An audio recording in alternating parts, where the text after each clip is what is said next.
Hey guys, welcome to success galore. तो guys, जैसा कि ये सीरीज़ चल रही है, ठीक है, इसमें हम अक्टूबर मंथ से लेकर 2020 अक्टूबर ऑफ 2020 से लेकर आज तक के जितने भी करंट अफेयर्स हैं, राइट, उनमें जो जो इम्पोर्टेंट क्वेश्चंस हैं उनको हम डिस्कस करेंगे, राइट। एंड गाइस, अगर आपने चैनल को अभी तक सब्सक्राइब नहीं किया है then please subscribe the channel and hit the bell icon. चलिए आज के मोटिवेशन के साथ शुरुआत करते हैं। इट्स रियली सिंपल कि हमें डिसाइड करना है ये कि हम किसी ना किसी दिन, कोई ना कोई दिन तो होगा जो डे वन होगा, जो वन डे होगा जब हम प्रिपरेशन स्टार्ट करेंगे, या फिर आज प्रिपरेशन स्टार्ट करने का पहला दिन है, राइट। या तो आज फर्स्ट डे है, ठीक है, अगर हम चाहें तो, या फिर किसी ना किसी दिन हमें शुरुआत तो करनी ही होगी, right. So it all depends on you, right. ये हमें ही डिसाइड करना है कि एक दिन करेंगे या आज प्रिपरेशन स्टार्ट करने का पहला दिन होगा, राइट। चलिए आज के पहले क्वेश्चन के साथ शुरुआत करते हैं। थर्ड फेज ऑफ प्रधानमंत्री कौशल विकास योजना विल बी लॉन्च्ड ऑन 12 जनवरी, 13 जनवरी, 14 जनवरी, 15 जनवरी। प्रधानमंत्री कौशल विकास योजना का जो तीसरा फेज है, राइट, वो कब लॉन्च हुआ या कब होगा, ठीक है। इसका करेक्ट आंसर है 15 जनवरी, राइट।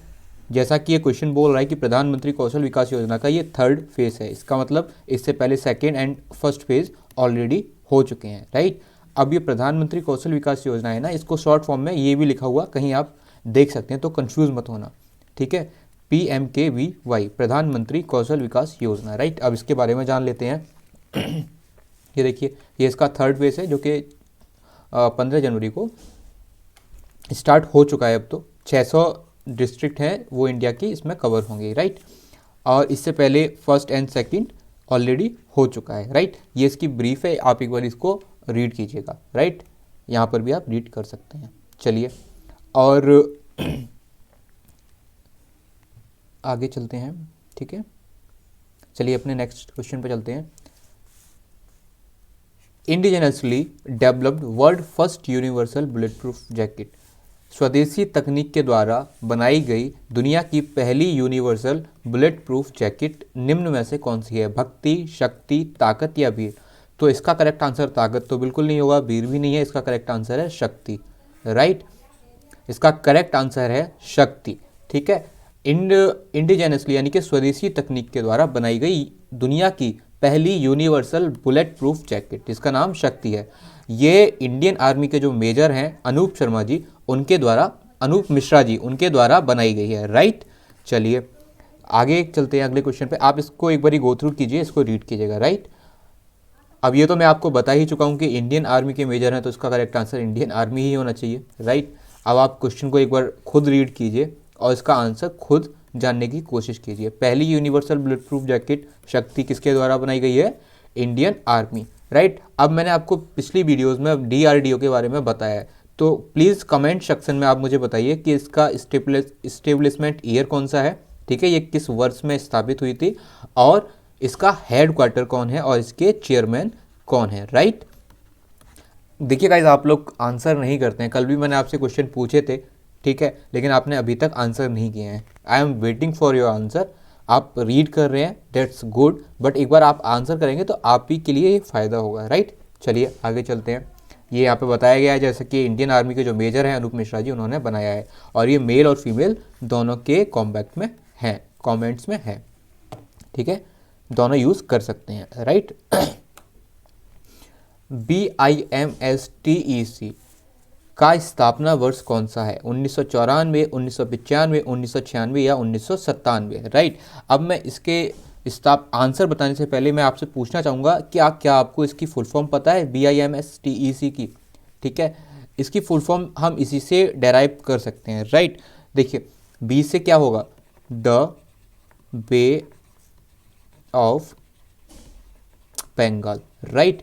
आई से क्या होगा? Initiative, initiative. एम से क्या होगा? ठीक है, एम से होगा मल्टी सेक्टर, एम से होगा मल्टी, राइट। एस से होगा सेक्टोरल, राइट। टी से क्या होगा? टी से होगा टेक्निकल, और ई से क्या होगा? Economics, right. टी से क्या होगा? टेक्निकल, टेक्निकल एंड इकोनॉमिकल, सी से कॉर्पोरेशन, राइट, सी से क्या होगा, कॉर्पोरेशन, ठीक है। देखिए full form, the bay of Bengal initiative for multi sectoral technical and economical corporation, ठीक है। इसका स्थापना वर्ष है, यानी कि जो इसका करेक्ट आंसर है वो है 1997, राइट। ये मैंने इसके बारे में बताया है आपको, ठीक है। आप एक बार गो थ्रू कीजिए। अब अगर आप बात करेंगे कि कौन कौन सी कंट्रीज हैं जो इसकी मेंबर है, राइट, तो आप इंडिया से शुरुआत कीजिए, राइट। ये इंडिया है हमारा, ठीक है। इंडिया के जस्ट ऊपर यहाँ पर नेपाल आएगा, ठीक है। यहाँ पर क्या आएगा, भूटान आएगा, ठीक है। यहाँ पर क्या आएगा, बांग्लादेश। यहाँ पर क्या आएगा, श्रीलंका, ठीक है। यहाँ पर म्यांमार आएगा, ठीक है। और फिर थाईलैंड। 1 2 3 4 5 6 1 2 3 4 5 6 7 कंट्रीज़ हैं, मैंने यहाँ बता दिया आपको। इंडिया से अगर आप शुरुआत करेंगे तो आपको याद करने में आसानी रहेगी, राइट। ये जितनी भी कंट्रीज़ हैं ये बे ऑफ बंगाल पर एक तरीके से डिपेंड करती हैं, राइट, ठीक है। पहले ये BIMS नहीं था, पहले था ये BISTEC। इसमें Bangladesh, India, Sri Lanka, Thailand and E stand for economic corporation, ठीक है। केवल 4 कंट्री थी, ठीक है। उसके बाद ये आगे और कंट्रीज ऐड होती गई। आप एक बार इसको गो थ्रू कीजिएगा, राइट। चलिए, air India all women crew longest flight, अभी तक की सबसे लॉन्गेस्ट फ्लाइट एयर इंडिया के द्वारा कौन सी चलाई गई है, जिसके कि जितने भी क्रू मेंबर्स थे वो सारी वीमेंस थी, राइट।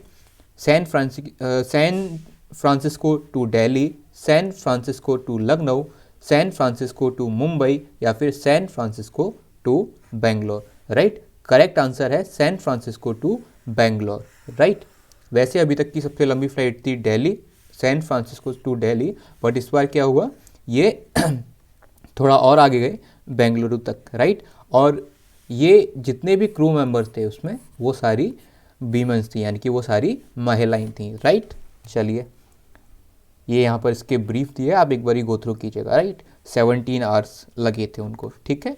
और 16,000 किलोमीटर्स जो पूरा गैप है वो है डिस्टेंस, इतनी डिस्टेंस उन्होंने कवर किया है, right.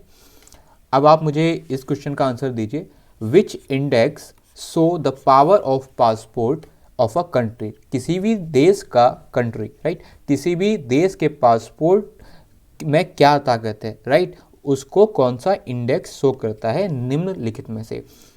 केनली passport index, Penley passport index, Bisleri passport index, sorry ये पासपोर्ट है, राइट, या फिर हैनली पासपोर्ट इंडेक्स, राइट। तो इसका करेक्ट आंसर है हैनली पासपोर्ट इंडेक्स, राइट। अब आप इसमें पूछेंगे कि ये हम कैसे डिसाइड करते हैं, तो डिसाइड होता है कि उस जो कंट्री का पासपोर्ट है, राइट, उस पर कितने देश उसको फ्री वीज़ा प्रोवाइड कर रहे हैं, right.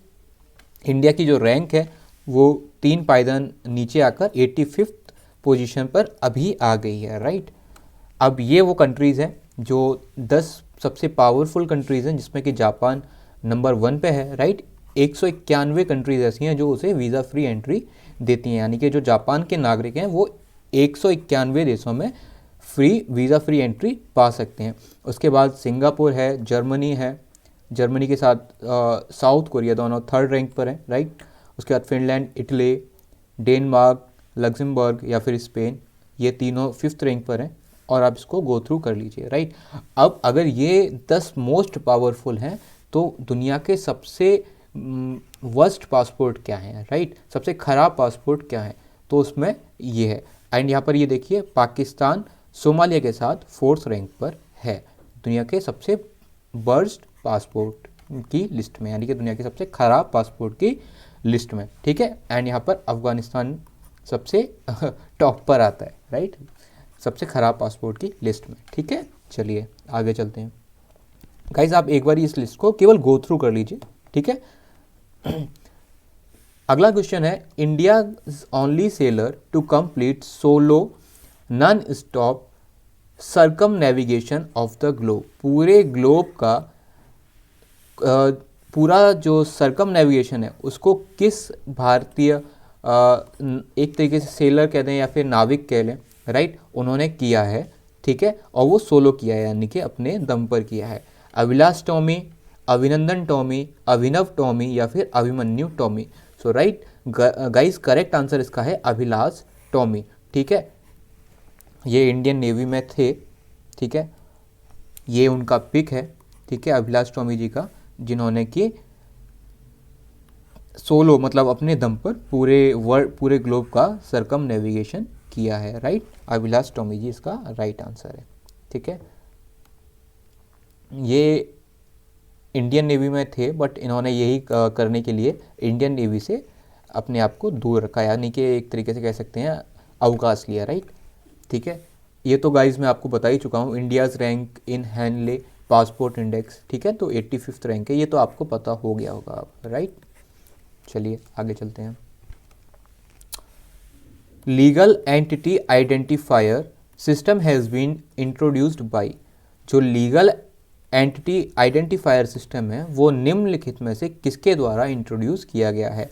Law department, RBI, SBI या फिर CBI. So guys correct answer है इसका आरबीआई, राइट। देखिए आरबीआई ने इंट्रोड्यूस किया है लीगल एंटिटी आइडेंटिफाई, इसकी शॉर्ट फॉर्म है एलईआई, राइट। आप इसको गो थ्रू कीजिए एक बार, राइट। चलिए आगे चलते हैं। Great green wall of Africa is associated with, guys ये कैसा क्वेश्चन है? देखिए यहाँ पर अफ्रीका दिया हुआ है, तो आप यहाँ पर ऑप्शन में से अपने आप इसको सेलेक्ट कर सकते हैं कि आज का क्या सही आंसर होगा। Western desert, Thar desert, Sahara desert या फिर टकलामकान डेजर्ट। अगर आपने वर्ल्ड मैप को एक बारी अच्छे से देखा भी है ना, तो भी आप इसको अपने आप बता सकते हैं कि इसका सही आंसर सहारा डेजर्ट होना चाहिए था, राइट। अगर यहाँ पे अफ्रीका नहीं होता तो अगर और उन्होंने सीधे पूछा ग्रेट ग्रीन वॉल, ठीक है, किस डेजर्ट के साथ एसोसिएटेड है, तो फिर आप थोड़ा सा कंफ्यूज हो सकते थे, बट उन्होंने अफ्रीका दिया है तो हम सहारा डेजर्ट डायरेक्टली बता भी सकते हैं, राइट। देख लीजिए Sahara desert is the right answer. अब हम इन जो ये डेजर्ट हैं इनकी मैंने पूरी लोकेशन के बारे में आपको बताया है कि वेस्टर्न जो डेजर्ट हैं ये इजिप्ट में थे, इजिप्ट में हैं, ठीक है, और कहाँ से कहाँ तक हैं वो भी दिया है, ठीक है। थार डेजर्ट के बारे में तो आप जानते होंगे, इंडियन सब कॉन्टिनेंट में है, ठीक है, इंडिया और पाकिस्तान के बीच में है, ठीक है, और ये वर्ल्ड का 17वां सबसे बड़ा डेजर्ट है, ठीक है, लार्जेस्ट डेजर्ट। फिर सहारा डेजर्ट है, जैसा कि बताया अफ्रीकन कॉन्टिनेंट में है, ठीक है, और जो टकलामकान डेजर्ट है, राइट, ये चाइना में है, ठीक है, और ये गोबी डेजर्ट के ईस्ट में है, राइट। चलिए आगे चलते हैं। Which one of the following has become 4th state to complete urban local body reforms? निम्नलिखित में से कौन सा वो राज्य है जो चौथा स्टेट बना है कंप्लीट करने में अर्बन लोकल बॉडी रिफॉर्म्स को? सो गाइज इसका करेक्ट आंसर है मणिपुर, राइट। और मणिपुर है इसका करेक्ट आंसर, ये 4th स्टेट है, राइट। बाकी जो 3 स्टेट हैं वो यही हैं, तेलंगाना, मध्य प्रदेश एंड आंध्र प्रदेश, राइट। देख लीजिए मणिपुर अब ये कंप्लीट कर चुका है अर्बन लोकल बॉडी रिफॉर्म्स को, और ये 75 करोड़ का एडिशनल बोरोइंग ले सकती है, राइट। ये 4th स्टेट है, ठीक है। इससे पहले आंध्र प्रदेश, मध्य प्रदेश एंड तेलंगाना इस लिस्ट में ऑलरेडी हैं, ठीक है। अब गाइज देखिए मैं इसको हर वीडियो में बताने की कोशिश करता हूँ, अगर उस वीडियो में कोई भी स्टेट के बारे में हो तो आई होप आपको तेलंगाना, मध्य प्रदेश, मणिपुर के बारे में तो पता हो ही गया होगा, ठीक है। आंध्र प्रदेश के बारे में आई थिंक मैंने शायद एक ही बार बताया है, तो मैं आज आपको फिर से बता देता हूँ।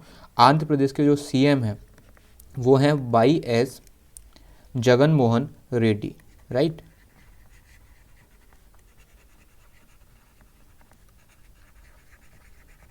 ठीक है, ये जो इसकी जो कैपिटल है आंध्र प्रदेश की वो है अमरावती,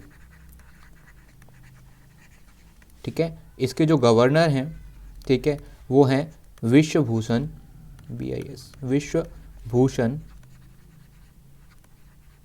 हरिचंदन, राइट। चलिए मैं एक बार फिर से बता देता हूँ आपको अगर आप भूल गए हों, ठीक है। तेलंगाना के जो सीएम है यानी कि चीफ मिनिस्टर हैं वो हैं के चंद्रशेखर राव,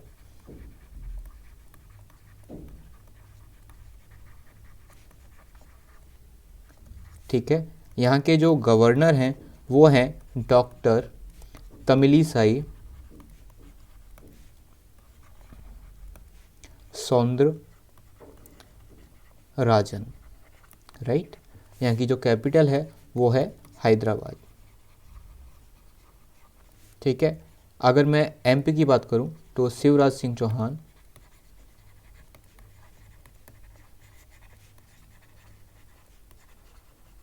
ये सीएम है यहाँ के, ठीक है। आनंदीबेन पटेल, आनंदीबेन पटेल गवर्नर हैं यहाँ की, इसके साथ साथ ये यूपी की भी गवर्नर हैं, राइट।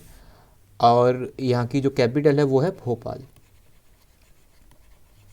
ठीक है। अब अगर मैं मणिपुर की बात करूँ तो एन वीरेन सिंह यहाँ के सीएम हैं, राइट। इम्फाल यहाँ की कैपिटल है, ठीक है। और जो यहाँ के गवर्नर हैं वो हैं डॉक्टर नजमा हेपतुल्ला, ठीक है। ये जो है ये यहाँ की गवर्नर हैं, ठीक है। और आनंदीबेन पटेल यूपी और एमपी दोनों की गवर्नर हैं, राइट। चलिए, नाको हैज़ बीन स्टेबलाइज्ड इन 1992, 94 या फिर 1996।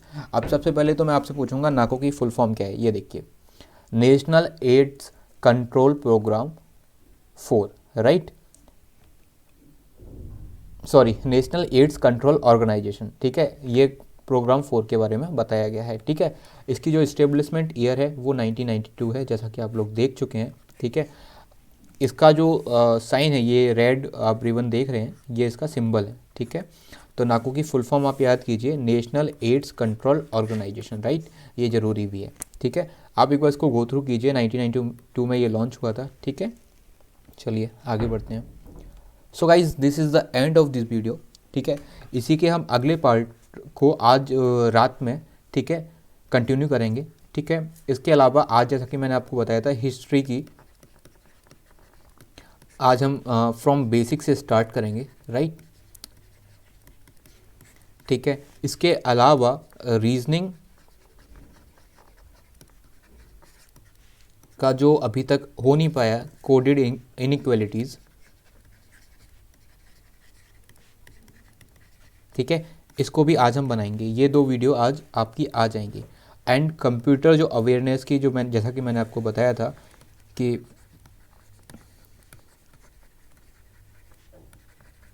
ठीक है, तो गाइज इसकी वीडियो आपको कल मॉर्निंग में मिल जाएगी, राइट। अब गाइज आप मुझे इसका बताइए, कंप्यूटर अवेयरनेस के बारे में पहले या तो हम PYQs से स्टार्ट करें, यानी कि प्रीवियस ईयर क्वेश्चन से स्टार्ट करें, या फिर हम बेसिक से स्टार्ट करें, राइट। ये आप एक बार मेरे को बता दीजिए, तो आपको इसकी वीडियो मॉर्निंग में मिल जाएगी, राइट। बाकी ये 2 वीडियोज़ आपको आज शाम को और रात में मिल जाएंगी, ठीक है। सो गाइज, अगर आपने चैनल अभी तक सब्सक्राइब नहीं किया है then please subscribe the channel and hit the bell icon, ठीक है। चलिए, take care, bye bye, God bless you all.